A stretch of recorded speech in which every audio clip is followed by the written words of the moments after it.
Antarctica. The Arctic. Two frozen kingdoms at opposite ends of the Earth where temperatures plunge to minus 90 degrees Fahrenheit, where winds scream at 200 miles per hour, and where the sun disappears for months at a time. This is a world that should be lifeless.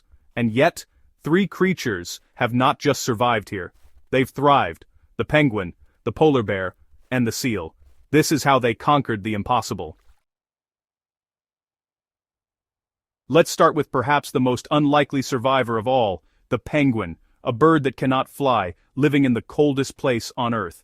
Evolution took away their ability to soar and gave them something far more valuable in this frozen wasteland. They became underwater missiles.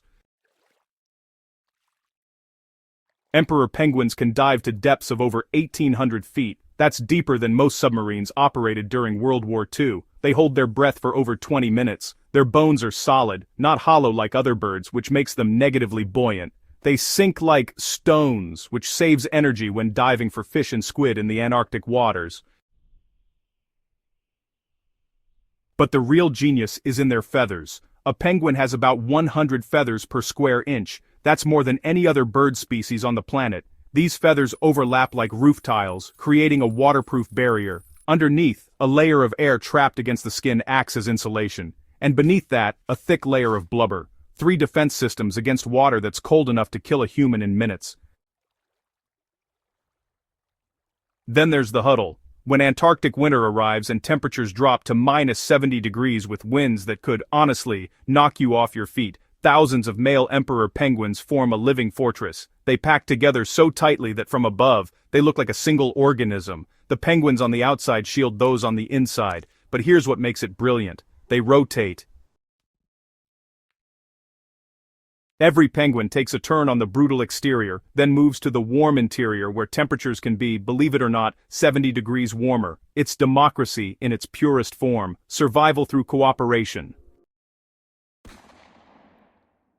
And while the males huddle for months, balancing eggs on their feet and, yeah, starving themselves, the females are at sea, hunting and feeding, preparing to return and take over chick-rearing duties. The males can lose up to half their body weight during this incubation period. That's a 45% loss. Imagine losing half your weight and surviving. Penguins do this every single year. Now shift to the opposite pole, the Arctic, and here we meet the apex predator of the frozen north, the polar bear, Ursus maritimus, the maritime bear. And that name tells you everything. This isn't just a bear that tolerates ice. This is a bear that needs it, that evolved specifically for a world of frozen ocean. So, a polar bear's fur isn't actually white. Each hair is transparent and hollow, which reflects light to create that white appearance we all recognize. Those hollow hairs, they trap air, providing some serious insulation. Beneath the fur, black skin absorbs what little heat the Arctic sun can provide. And under that skin, there's a 4-inch layer of blubber. Honestly, it's the kind of insulation that would make a penguin jealous. These bears are so well insulated that basically they're invisible to infrared cameras. They just don't leak heat. Their paws are evolutionary masterpieces, really. Each one can measure up to 12 inches across, and they're covered in these small bumps called papillae that help provide grip on the ice. There's fur between the pads too, which adds even more traction and insulation. It's like they're wearing built-in snow boots, honestly. And they're massive. Male polar bears weigh up to 1,500 pounds. That's heavier than a grand piano. They're the largest land carnivores on Earth, but size and insulation mean nothing without food, and in the Arctic, food means seals. Polar bears are persistence hunters with patience that, honestly, borders on supernatural. They'll wait motionless beside a seal's breathing hole in the ice for hours, sometimes days. When a seal surfaces for air, the bear strikes with a paw swipe that can decapitate prey instantly. One study tracked a polar bear that traveled over 4,000 miles in a single year searching for seals. That's like walking from New York to London. And they're not just powerful, they're intelligent. Polar bears have been observed using tools, pushing blocks of ice to break through frozen seal dens. they've learned to hunt beluga whales trapped in small pools of open water. They adapt, they problem solve, they strategize. Which brings us to their prey, the seal, and, seals are far from helpless victims. They're the middle masters of this frozen world, equally at home on ice and in water, which honestly makes them the most versatile of our three survivors. There are multiple seal species in polar regions, but let's focus on the Weddell seal of Antarctica and the ringed seal of the Arctic. These animals have cracked the code of living in two lethal environments simultaneously. Weddell seals dive deeper and longer than emperor penguins, over 2,000 feet down. They stay submerged for over 80 minutes. Their blood contains extremely high levels of hemoglobin and myoglobin, proteins that store and transport oxygen. A seal's blood can hold 2.5 times more oxygen than human blood. Their heart rate drops from 80 beats per minute to just 5 during deep dives. Non-essential organs temporarily shut down. All energy and oxygen go to the brain and heart. But perhaps their most remarkable adaptation is how they survive under solid ice. In Antarctic winter, the ocean surface freezes solid, no breathing holes, no escape, except Weddell seals create their own.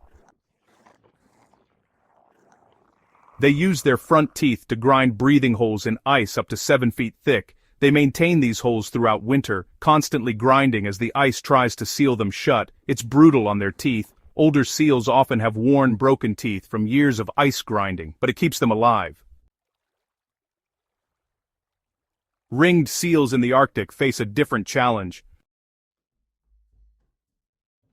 They're the primary prey of polar bears, which means they've evolved paranoia into an art form. A ringed seal maintains multiple breathing holes across its territory. When it surfaces, it spends only seconds breathing before diving again. Its eyes are constantly scanning for the white shape of a bear. Young ringed seals have a 50% mortality rate in their first year, mostly from polar bear predation. The survivors become masters of caution. But seals have advantages bears don't. Speed and agility in water. A seal can swim at 25 miles per hour and execute turns that would make a fighter jet jealous. In water, a polar bear is really outmatched. The chase is over before it even begins. This is exactly why bears hunt at breathing holes. On ice, the bear wins, but in water, the seal is just untouchable. So, we have three species, three survival strategies. The penguin conquered the cold through community and diving mastery. The polar bear became the ultimate ice predator through size, patience, and adaptation. And the seal, well, it split the difference, mastering both worlds through speed, breath holding, and constant vigilance. But here's what ties them all together. They're all facing the same enemy now: climate change. Arctic sea ice is disappearing at a rate of 13% per decade. That's the polar bear's hunting platform, vanishing. Antarctic ice shelves are collapsing. That's penguin breeding grounds disappearing. So, warmer waters mean different fish distributions, and, well, that's seal food supplies, shifting. These three species survived millions of years of evolution, countless ice ages, natural climate fluctuations that would dwarf anything in human history. They're survivors in the truest sense. But survival has always meant adaptation, and adaptation requires time. The question isn't whether these animals can survive change. They've proven they can. The question is whether change is happening too fast for evolution to keep pace.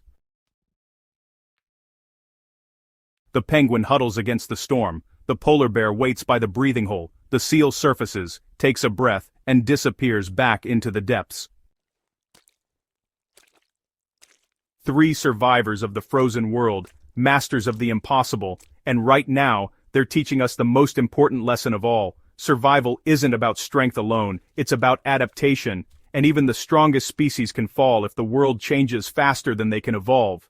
The ice is melting, the clock is ticking, and the survivors of the frozen world are showing us exactly what's at stake.